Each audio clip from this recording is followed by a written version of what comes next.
That click is me clicking the button, so I know what I'm doing. I'm going to start over again.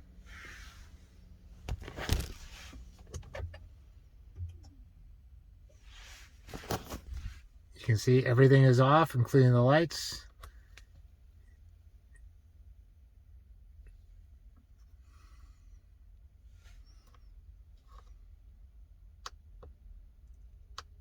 That's the click of my reset button. I'm going to wait. I'm going to power on the car. I just pushed it in. The lights came on because the headlights are on. So that tells you the fuse is not broken. There is no fuse problem. I am holding the button down.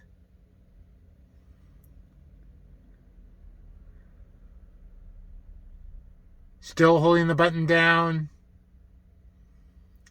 I'm going to wait another 30 seconds.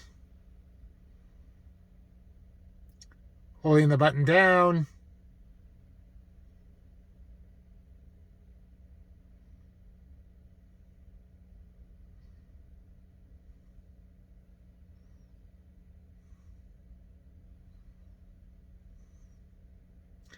Nothing happened.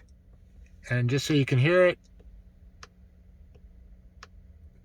I am pressing the button and nothing happens when I press the button.